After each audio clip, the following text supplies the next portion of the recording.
जैसा कि last episode में हमने देखा कि जियान को लेकर एक गुफा के आगे कूद गया था। उस गुफा में खजाना रखा था जिसे जियान पाना चाहती थी, इसलिए वो दोनों उसके अंदर जाते हैं, जहाँ अंदर जाने पर उन्हें खजाने के साथ साथ 3 बॉक्स भी मिलते हैं। वहाँ एक मेडिसिन हर्ब्स भी थी और मास्टर के कहने पर जियान उसे लेने का डिसाइड करता है क्योंकि वो मेडिसिन हर्ब बहुत खास थी। जियान इसके बाद फिर उन बॉक्सेस को एक एक करके खोलने लगता है और पहले बॉक्स में उसे पॉइजन के रिलेटेड जानकारी मिलती है। इसको जियान लेने का डिसाइड करती है और दूसरे बॉक्स के अंदर उन्हें हाई लेवल जुआन आर्मर मिलता है। उस आर्मर के अंदर विंग्स भी थे और इसको जियान ले लेता है। असल में ये गुफा एक बहुत बड़े रिसेप्टेरियर की है।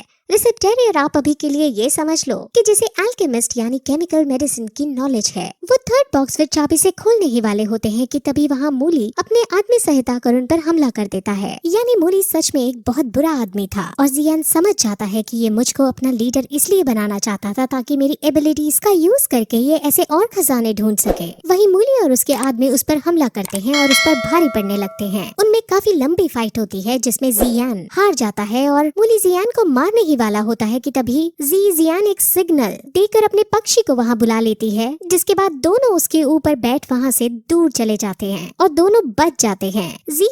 जियान की हिम्मत को देखकर काफी इम्प्रेस हो गई थी। वो उसको एक लेटर और एक मैप देकर अपने गांव वापस चली जाती है। उस लेटर के अंदर जियालिनू के आदमियों के बारे में लिखा था कि वो इस वक्त कहाँ हो सकते हैं और मैप के अंदर उसकी लोकेशन भी मार्क थी। यानी जियान सच में एक अच्छी लड़की थी और उसने अपना वायदा निभाया था। अब जियान फिर मेडिटेट करता है और उसने जो हर्ब्स केव से इकट्ठे किए थे उनकी दवाई बनाकर खाता है, जिससे थोड़ी देर बाद उसका लेवल 10 पर अपग्रेड हो जाता है। वो बहुत खुश होता है, लेकिन उसके मास्टर ज्यादा खुश ना होने के लिए कहते हैं क्योंकि वो लेवल 10 के सेकंड स्टार पर ही था। असल में हर लेवल के अंदर भी सब लेवल्स होते हैं जिसे स्टार्स कहा जाता है। 10th लेवल को ये लोग दाउजे नाम से पुकारते हैं। असल में जो उसकी मूली से फाइट हुई थी उसके अंदर उसकी स्ट्रेंथ अपग्रेड हुई थी। अब उसका मास्टर उसे एक नई स्किल के बारे में बताता है। स्किल का नाम फेंजियो है और इसके अंदर अलग अलग फायर्स प्रोड्यूस कर सकते हैं। मेनली इसमें से व्हाइट फायर को प्रोड्यूस करके हम उसे अपने तरीके से यूज करते हैं। ये स्किल बहुत शक्तिशाली थी और अब इसको जियान सीखना शुरू कर देता है।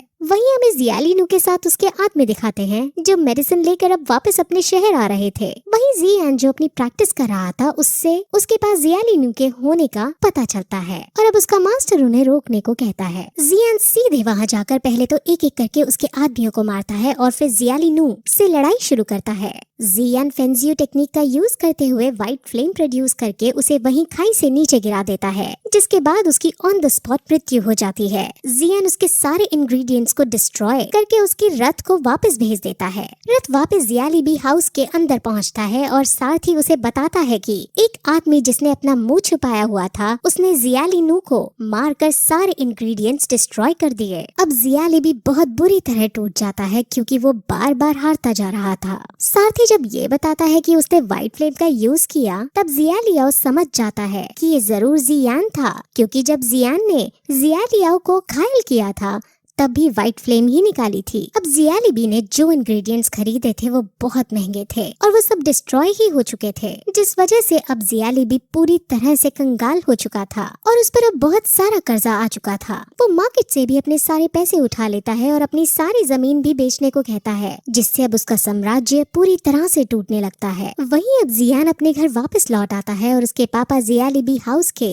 कंगाल होने पर काफी खुश होते हैं। अब जियान उनसे एक बात कहता है कि अब उसे शहर के बाहर जाना होगा क्योंकि उसे जो टीचर मिला है यानी उसके मास्टर हैं वो अब आगे की ट्रेनिंग शहर से बाहर कराएंगे। उसके पिता उसे आज्ञा दे देते हैं क्योंकि जी क्लान का फ्यूचर अब जियान पर ही टिका था और वो जियान की प्रिपरेशन में कहीं भी कमी नहीं रखना चाहते थे। वहीं अब जी जूनियर जियान के पास आती है और उसे जियान एकेडमी के बारे में बताती है। जियान एकेडमी उनके कॉन्टिनेंट की सबसे बड़ी एकेडमी थी जिसमें वॉरियर्स नई स्किल सीखा करते थे। फिर रात को जियान फेंजियो की मदद से मेडिसिन बनाने की भी प्रैक्टिस करता है, जहां उसकी इस एबिलिटी को देखकर उसके मास्टर समझ जाते हैं कि एक अच्छा रिसेप्टेरियर भी बन सकता है। अब अगले दिन जियान और बाकी सब बच्चे जियान एकेडमी के अंदर जाते हैं और वो सब उसमें एडमिशन लेने की बात करते हैं। वहाँ एडमिशन लेने के लिए उन सबको एक क्रिस्टल पर हाथ रखकर अपनी स्ट्रेंथ का प्रदर्शन देना था। जिसकी स्ट्रेंथ हाई होती थी उसके छूने पर वो क्रिस्टल ग्लो करने लगता था। अब बारी बारी सब क्रिस्टल पर टच करते हैं और सभी का ग्लो करता है,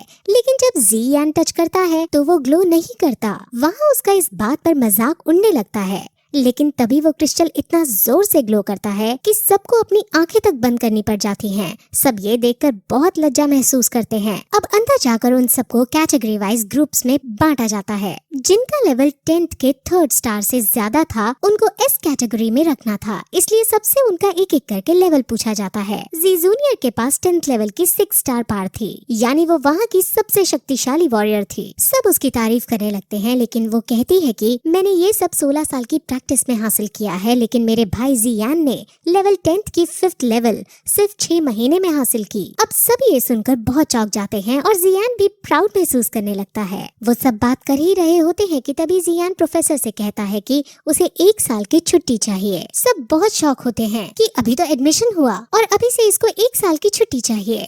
प्रोफेसर पहले तो मना करने की सोचते हैं, लेकिन फिर वो उसे कहते हैं कि मैं तुम्हारी एबिलिटीज और पावर को तुमसे फाइट करके परखूंगा। अब अगर मुझे पसंद आई तो तुम छुट्टी ले सकते हो। जियान मान जाता है और अब प्रोफेसर और जियान की फाइट शुरू होती है। उन दोनों में काफी आइकॉनिक लेवल की फाइट चलती है, जिसमें जियान अपनी एबिलिटीज का परिचय बहुत अच्छे ढंग से देता है। हालांकि वो प्रोफेसर को हरा नहीं पाता, लेकिन प्रोफेसर उसको देख बहुत खुश होती है। अब फिर फाइट खत्म होने पर वो उसे छुट्टी पर जाने की इजाजत दे देते हैं। वहीं अब वो बाकी सब बच्चों से कहती है कि हम अगले हफ्ते नैनयान एकेडमी के बेस पर जाकर वहाँ प्रैक्टिस करेंगे। नैनयान एकेडमी शहर के बाहर मौजूद थी, लेकिन जियान अब अपना दिमाग चलाता है और वो प्रोफेसर को अपने शहर में अपना स्कूल चलाने को कहता है। वो कहता है कि आप हमारे शहर में जी क्लैन के पास स्कूल खोलो। प्रोफेसर जियान और जी जूनियर जैसे वॉरियर्स को देखकर काफी इम्प्रेस थी और वो अब उनके परिवार को भी देखना चाहती थी, इसलिए वो मान जाती हैं और अब वो जी क्लैन के पास जाकर जियानान एकेडमी को शुरू करने का डिसाइड करती हैं। असल में जियानान एकेडमी बहुत ज्यादा शक्तिशाली थी। जियानान नायान के परिवार से भी शक्तिशाली ऑर्गेनाइजेशन थी। नायान वही लड़की है जिससे 3 साल बाद जियान की फाइट होने वाली है। अब फिर जी क्लैन के अंदर प्रोफेसर और बाकी सब आते हैं और अब वहाँ जिहान भी जियानान एकेडमी को अपने क्लैन में खुला देखकर बहुत खुश होता है और वो अपने बेटे की तारीफ करता है। वहीं जियान एक अजनबी शख्स को नोटिस करता है जो उस भीड़ में था। वहाँ फिर जी जूनियर जियान के पास आकर उससे नॉर्मल बात करने की कोशिश करने लगती है, लेकिन जिहान जी जूनियर को देखकर थोड़ा इरिटेट वाले मूड में आता है और उससे कहता है कि मुझे अपने बेटे से बात करनी है, तुम यहाँ से चली जाओ। जियान को समझ नहीं आता कि उसके पापा ने ऐसा क्यों किया, लेकिन जी जूनियर के चले जाने के बाद जिहान उससे एक बात बताते हैं। ये बात क्या थी हमें आगे पता चलेगा। फिर थोड़ी देर बाद हमें जियालिबी हाउस के अंदर जियालिबी को दिखाते हैं, जिसने ल्यूजी के मास्टर को बुलाया था और वो उससे अपने स्टूडेंट की मृत्यु का बदला लेने के लिए उसे उकसाने लगता है, लेकिन मास्टर जियालिबी से साफ मना कर देता है क्योंकि जो अजनबी शख्स जियाहू ब्यान को भीड़ में दिखा था वो मास्टर ही था। मास्टर ने जान लिया था कि जियानान एकेडमी जी क्लैन के अंदर खुल रही है, जिससे जी क्लैन इतना शक्तिशाली है कि उसे वो नहीं जीत पाएगा। इसलिए मास्टर अपने स्टूडेंट का बदला भुलाकर जियालिबी को अकेले छोड़ चला जाता है। अब जियालिबी को काफी गुस्सा आता है और अब उसे कुछ नहीं समझ आ रहा था, इसलिए वो अब सीधे जियान को जान से खत्म करने का डिसाइड करता है। वहीं जियान अपने पापा की बताई हुई एक बात से काफी लो महसूस कर रहा था, लेकिन उसके मास्टर उसे मोटिवेट करते हैं, जहाँ अब वो फिर से खड़ा हो बाहर घूमने निकल जाता है। वहाँ उसे याफी दिखती है जो उससे बात करने लगती है। वो दोनों नॉर्मल वे में बात ही कर रहे थे कि तभी वहाँ एक सैनिक आता है। वो जियान को एक लेटर देता है। उस लेटर के अंदर जियान का मैसेज और उसकी एक ज्वेलरी थी। मूली ने जियान को किडनैप कर लिया है और वो जियान से हेल्प मांग रही है। अपनी दोस्त की हेल्प करने के लिए जियान तुरंत उसको बचाने उसके विलेज की तरफ भागता है। वहीं याफी के पास जी जूनियर छुपकर उनकी सब बातें सुन रही थी। असल में जी जूनियर उसकी असली बहन नहीं थी और उनके बीच क्या रिश्ता है वो अभी क्लियर नहीं हुआ है। वहीं जियान विलेज की तरफ भाग रहा था, लेकिन रास्ते में एक ब्रिज पर उसे जियालिबी मिल जाता है। जियालिबी बैंकरप्ट हो चुका था और वो इसका इल्जाम जियान पर लगाता है और उसको जान से मारने के लिए उसकी तरफ दौड़ता है। जियान हालांकि शक्तिशाली था, लेकिन वो जियालिबी जैसे आदमी को हरा नहीं सकता था। उन दोनों में फाइट होती है, जिसके अंत में जियान मरने ही वाला होता है कि तभी पीछे से जी जूनियर वहाँ आकर जियालिबी को मार डालती है और जियान को बचा लेती है।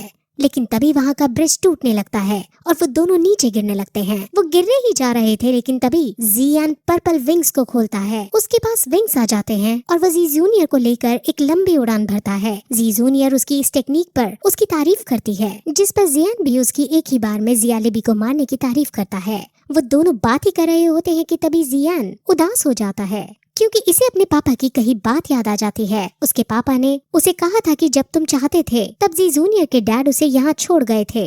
जिहान को पता चलता है कि जियान जी जूनियर को पसंद करता है। जी जूनियर के रियल डैड जब उसे यहाँ छोड़कर गए थे तब उनके पास कई डार्क सीक्रेट्स थे। जी जूनियर एक ऐसी लड़की है जिसे समझना थोड़ा मुश्किल है। हालांकि जी जूनियर एक अच्छी लड़की है, लेकिन फिर भी अपने बेटे के लिए जीहान को डर लगा रहता है। अब उड़ते उड़ते जियान ये बात बताने की कोशिश करता है कि उसके डैड ने ये सब कहा, लेकिन जी जूनियर उसको छूकर उसे खुद कहती है कि हाँ, मेरे पास कई सीक्रेट्स हैं जो मैं तुम्हें नहीं बता सकती, लेकिन तुम मेरे साथ इतने समय से रह रहे हो, तुम्हें क्या लगता है मैं कैसी लड़की हूँ। जियान हमेशा से जी जूनियर को अच्छा मानता था, इसलिए उसको जी जूनियर पर यकीन था। वहीं दूसरी तरफ हमें फिर नायान को दिखाते हैं जो पर्वत पर बैठकर मेडिटेट कर रही थी। उसके पास एक पक्षी लेटर लेकर आता है और उसे पढ़ने पर वो बहुत ज्यादा गुस्सा हो जाती है। उसे पता चल जाता है कि जियान की प्रोग्रेस हो रही है, लेकिन वो किसी भी कीमत पर 3 साल बाद होने वाले मैच में हारना नहीं चाहती थी। इसलिए अब वो अपने आदमी से एक रिसेप्टेरियर से अच्छी कल्टिवेटेड पिल लाने को कहती है ताकि उसके खुद के लेवल जल्दी जल्दी बढ़ सके और वो भी तैयारी कर सके आने वाले मुकाबले की। वहीं अब दूसरी तरफ मूली ने जियान को किडनैप कर रखा था और उसी का प्लान था जियान को यहाँ बुलाने का, क्योंकि असल में थर्ड बॉक्स की चाबी जियान के पास रह गई थी और मूली को वो बॉक्स चाहिए था, इसलिए जियान के लिए उसने ये सारा ट्रैप रचा था। वहीं जियान अब जी जूनियर को लैंड करवाकर जियान के पास जाने लगता है। जी जूनियर पूछती है कि वो तुम्हारी फ्रेंड है या गर्लफ्रेंड, जिस पर जियान उसे सिर्फ अपनी फ्रेंड बताता है और वहाँ से चला जाता है और उसके जाने के साथ ही पहला सीजन खत्म हो जाता है।